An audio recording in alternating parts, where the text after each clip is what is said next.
billahi minasyaitonir rajim. Bismillahirrahmanirrahim. Syahru Ramadan alladzi unzila fihi al-Qur'anu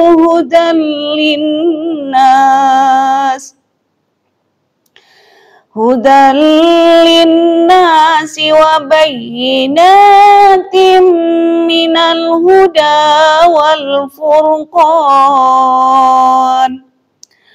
Faman syahida minkumus syahra falyasum wa man kana maridan aw ala safarin fa'iddatum min ayyamin ukhar. Yuridullahu bikumul yusra wa la yuridu bikumul usra walitukmilul iddata walitukabbirullaha ala ma hadakum wa la'allakum tashkurun.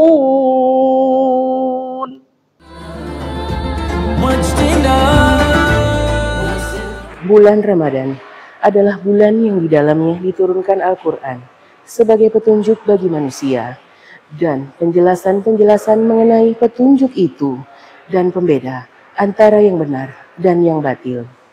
Karena itu, barang siapa yang berada di bulan itu, maka berpuasalah.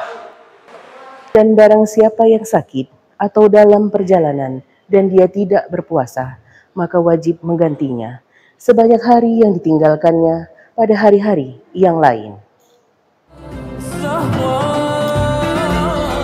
Allah menghendaki kemudahan bagimu dan tidak menghendaki kesukaran bagimu. Hendaknya kamu mencukupkan bilangannya dan mengagungkan Allah atas petunjuknya yang diberikan kepadamu agar kamu bersyukur. Maha benar Allah dengan segala firman-Nya.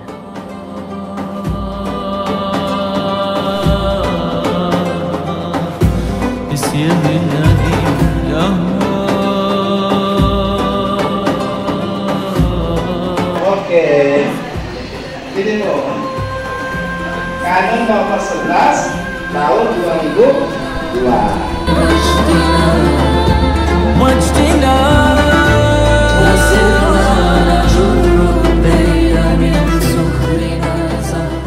Assalamualaikum warahmatullahi wabarakatuh. Bapak Ibu sekalian, Al-Quran sebagai sebuah mukjizat terbesar bagi peradaban manusia. Di dalam Al-Quran dipenuhi dengan berbagai petunjuk kehidupan. Untuk itu dengan semangat nuzul Quran 17 Ramadan 1445 Hijriah, mari kita tingkatkan dan kita amalkan kandungan Al-Quran untuk kebahagiaan dan peradaban kita yang mulia. Assalamualaikum warahmatullahi wabarakatuh.